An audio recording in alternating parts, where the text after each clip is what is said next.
Motorsport Network has arrived in southern France. The Motorsport Network has arrived in southern France in January, and that can mean only one thing. It's almost time for the World Rally Championship 2025, the Monte Carlo Rally. Today we've joined Hyundai Motorsport on a test day to find out how you prepare for one of the jewels in the crown of the World Rally Championship and what makes a Rally 1 car tick.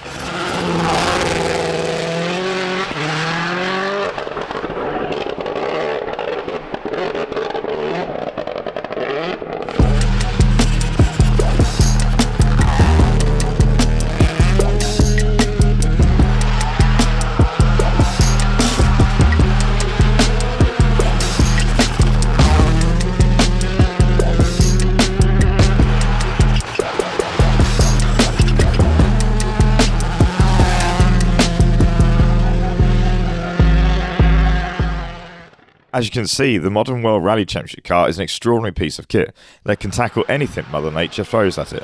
Whether it's the ice and snow-covered asphalt of Monte Carlo, the deep snow of Sweden, or the brutal gravel of Kenya and Greece, the WRC car can handle it, making it perhaps the ultimate competition car. But this year, top-flight WRC cars will undergo a couple of changes. Hybrid power units that produced an extra 130 horsepower have been removed for 2025.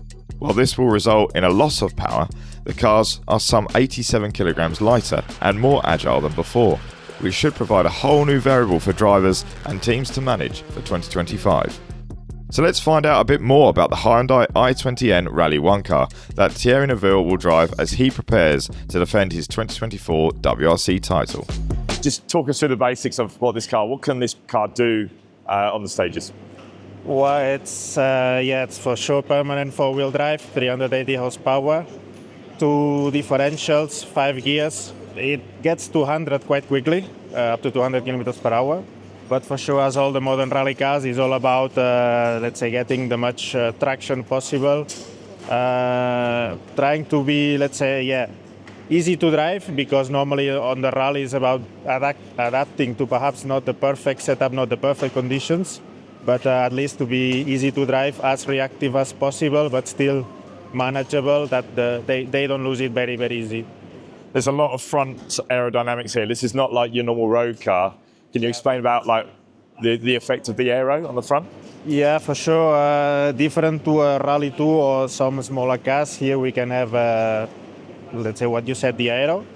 The main thing is that we have a very big wing at the rear that starts to work perhaps just below 100 kilometers per hour, so when the effect is feelable for the drivers.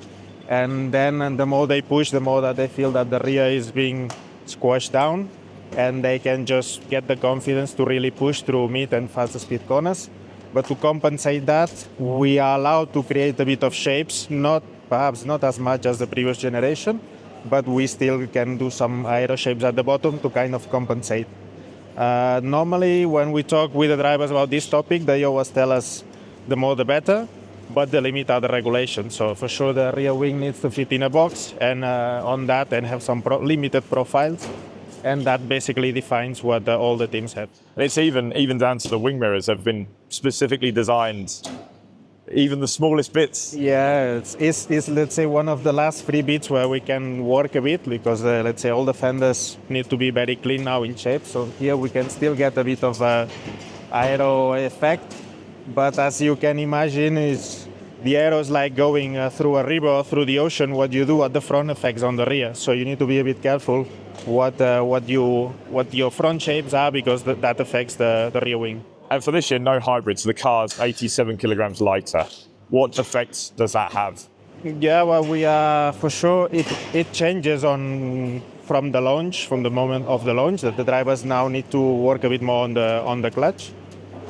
And after that, it's slightly less of a push, some more freedom going in the corners, but less power, less overall power. So, it's a bit of a different machine just by removing that. This is the inside of the i20 Rally 1. There's a lot going on in here. What can you explain to me?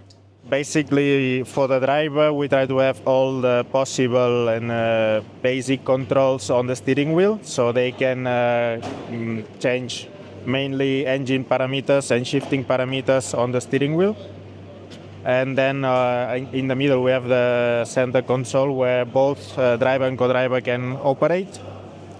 Here you can see it. And then we also have two displays, one with the basic information for the driver, you can see it here, where they need, let's say, the basic to go flat out without being too bothered on the information, and the big flow of information goes to the co-driver display, where, let's say, the co-driver, in case he needs to look at something or something goes wrong on the stage, can start looking, let's say, what are the possible problems. And so, obviously, new for this year, we've got new Hankook tyres. Just obviously, the very early days in these. But what have you learned so far from the Hankooks? It for sure requires a different setup. For sure, Hankook comes from a different motorsport background than Pirelli and Michelin. But let's say there have been some positive and some things that have demanded us to work the car in a different way. And as I said before, we'll see if we've gone the good way or not. But the whole strategy of the tires has changed a bit compared to what we used from the previous years. But these are critical, aren't they? This is a key element of the car. The car is what defines the tires is what defines the car balance. So we got to learn the 4 new types, let's say, compared to what we knew before. And perhaps in some conditions the cars will be slightly faster, in some conditions the cars will be slightly slower.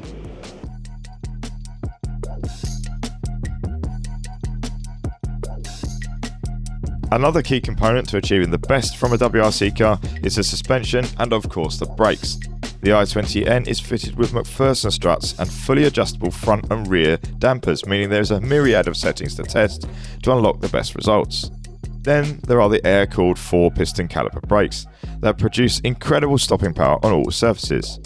So that's the Hyundai i20N Rally 1 car. But what does it take to prepare for the world-famous Monte Carlo rally that kicks off a season where unpredictably could reach new levels thanks to the 2025 technical changes? Jordi, you are the test and development leader at Hyundai Motorsport. So we're on a test day here. Just explain to us what that is in a rally. How do you go about doing a test day? Basically what we do normally is we spend more or less 1 day at the office per driver to prepare the test in order to discuss with them, call them. We try to make a plan of things that will go in the car, that will be tested, will be prepared in the workshop and in the office. And then we get here on the test. And basically on the first 2-3 runs, we decide if the plan is good to be followed or we need to kind of skip some steps and go ahead. And it's a bit different to circuit racing because you've got to close a road off. There's a lot of logistics, isn't there, involved? Exactly. As rallying is quite a confident sport here, we kind of need to work the things that will make the driver get confident. If he's confident, he will go faster. That's why, on circuit racing, they can do a lot of simulation. Here it depends a lot on the conditions, the humidity. We get the tires that are out of the window and things like that. So that really can change the way that we work, and quickly we need to decide we need to go for something else. So do you have to sort of select the roads that you use? How do you go about choosing which road to? Yeah, we normally try to make our life difficult, honestly, and we get the roads that are a bit more demanding than the real stages. We normally get a library of roads, and then depending on where we go, what we need, what the car was missing, then we decide which road we pick. The final decision is for the driver to say, okay, we go here, I think it's a good one, or better we try to look somewhere else to find something a bit more demanding on this sense or on that sense.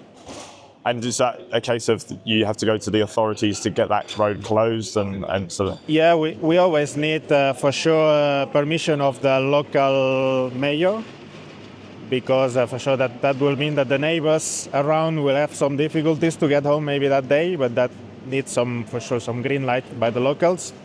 But there's some certain areas like here where they are used that people comes for Monte test, and they are making it easy for us. It's really like we are here in this garage. Like this is sort of a workshop that's here that you're using to. That's normally a luxury. Maybe we manage to get that maybe 2-3 times in a year, but normally it's not that. Normally we are working in a tent, which is convenient, but not as convenient as that. Yeah. And talk us about how important this year's Monte test has been. Obviously, new tyres, no hybrid, lots of changes. Yes, probably. I think I've been more than 10 years in WRC, and it's probably one of the most demanding because it's the most of changes. The cars say it's the same, but the rules have changed a lot. And now we are slightly lighter, no hybrid. And you could say, okay, that will make our life easier, but we get a tire manufacturer change that brings an additional challenge. So for sure, I would say we tried on this week to prepare as good as possible, but 3 days for the engineering point of view is not enough. We did our best, but then the rally will see who got the best preparation. And the test day itself, would it run from like 9 o'clock till 6 p.m.? Is that how you... We do 8:30 till 6. We try to not stop for lunch, so we try to kind of organize that the drivers have food when we do a longer stop, and we do, let's say, we try to sometimes eat by the laptop, the mechanics grab quickly some food, so we try to maximize our time. How much kilometers would you normally get done in a day if everything goes well? Yeah, if it goes well, we go about 200. But yeah, sometimes we don't manage. So depending on the road, some roads help you if they are longer, if you can change things quickly, or if sometimes something goes wrong, or sometimes you need a bigger change in the car, then you lose maybe 45 minutes and then you go perhaps 150. Would a driver do like one run and then come back, or do you vary how many runs they do before you make any changes? No, normally I would say the first couple of runs in the morning is that they get familiar with the road, with the car, especially if the last thing they drove it was on a different surface like gravel and so on. And after that is when you can really start. They are all professional drivers, so they get very quickly into the mood. So we can start changing proper things after run 3, let's say. And given all the changes this year, how happy are you with what you've been able to do this week? Well, as I said, not fully satisfied, but we did the best we could. Monte Carlo is a big adventure. We sometimes made a mistake to think that it's a sprint event, but it's a marathon. It's a 4-day marathon on the ice and slippery conditions. So I think we managed to get the package. If it would be fast enough, we'll see. If we'll be kind of reasonable enough to tackle all the surfaces, we'll also see. So how have preparations been going for the world champion Neuville and Hyundai's new signing, Adrien Fourmaux? You start the year at number 1 on the car, world champion. How are you feeling? Yeah, I mean, obviously feeling great. We had a nice winter break and a couple of great celebrations as well. So I enjoyed that time, and obviously, now we kick off again with a new season, and I'm very happy to be here, to be honest, and already looking forward to next week. What's it like to sort of head into the season as a world champion? Is there less pressure? How do you feel mentally? Overall, I would say that we obviously took off a bit of weight of our shoulders for the title fight, and that title we have been chasing for a while. But otherwise, I would say that the pressure to perform, the pressure to deliver for the team, and the pressure to try to be the best is still the same. So I'm not very worried that there will be no pressure at all this year. So it will be exciting, it will be challenging, it will be tough, and I'm also very, very much sure that this pressure will be benefiting us as well to continuously keep pushing as hard as we can and give our very best. Could we see you be going even better now that you have a little bit less pressure? I don't know. I mean, I think the challenges will be the same. There will be ups and downs, like always. We have to overcome those challenges and face them and try to do the best. But always with similar strategy to last year, with thinking about the points and the championship. But you're still hungry. You want a second title? Yeah, I mean, definitely. I mean, once you taste it, you want more. That's always like this, with everything. So. For sure, but what definitely I want to do is to give it everything, like we did the other years.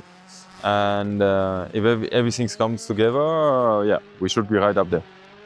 Do you feel at least adjusted to the non-hybrid element of the car now? Yeah, I mean, with or without hybrid, it doesn't make a big change. It's less powerful for sure. The cars will be a little bit slower, definitely.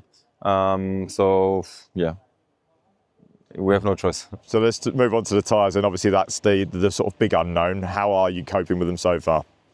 It's different. It's new. It's different. It's a bit more edgy, that's for sure. But we are still working, or we have been working around the tire, and we will continue working around the tire during Monte Carlo. But also we have to work together with the tire manufacturer to make the product even stronger. So how comfortable do you feel on them at the moment going into Monte?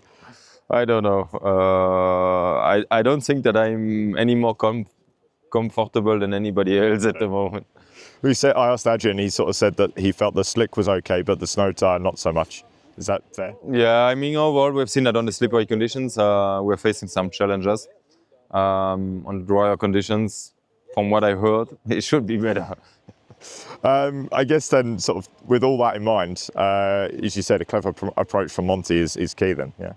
Yeah, definitely. And I mean, I would be happy to be on the podium. I would be very satisfied to be on the podium, and very happy to be on the top step. And we're just doing a piece on test days as a whole in WRC, trying to sort of help the non-rally fans understand how it works. Can you sort of just give us a bit of an overview of how a test day works? And because it's a bit different to circuit racing, you know, you've closed the road off and you're going out there and you're doing several runs. So can you give me a bit of a summary of how it all works? Yeah, basically you have a test plan before the start of the day, which you want to run through, and you have a closed bit of road which you can use in both ways to get your feeling, drive up the road, up and down the road, and accordingly to the test plan and your feelings, adjust the settings, but also use the time to put new parts on the car, which are purely for development, and see if it works or if it's the wrong direction to work on, and give the feedback to the team. And with that feedback, they're gonna work on improvements for the upcoming tests and specific rallies as well, because each rally needs different setups. And so you're doing maybe like 2 or 3 runs and then you're changing things? Or? It depends. Sometimes just one up and down is enough to get a feeling for the changes. But sometimes it needs more. And sometimes it's also endurance runs and to validate parts or see the tire behavior. And obviously you're doing a bit of debriefs with your technical team as well. Lots of debriefs, lots of data and information is gathered and shared. So there's a lot of documents to read before and after each test, but those ones are really valuable and important. I was going to say, I guess, is it enjoyable, or do you find it a bit tough at times? There's more enjoyable parts in rallying than testing and whatever, but testing such as the recce as well are 2 very important factors for the fight in the championship. Adrien, okay, we're almost here now, but Monte Carlo not far away now for the season. How has testing been going for you? Well, it's been really, really positive, but I think the big test for us was the Evolve Rally. I think that was a really valuable experience with the tires, with the car.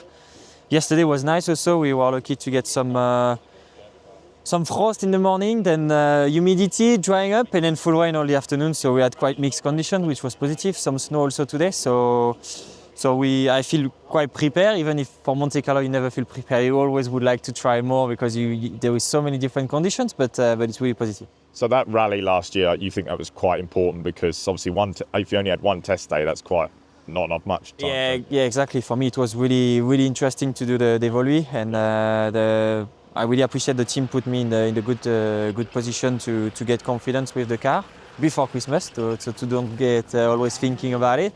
Also, we did 2 days of test in Finland with the new car on snow. So I did drive quite a lot on December with the car, and then here on the test. So it's positive. How comfortable do you feel in the car?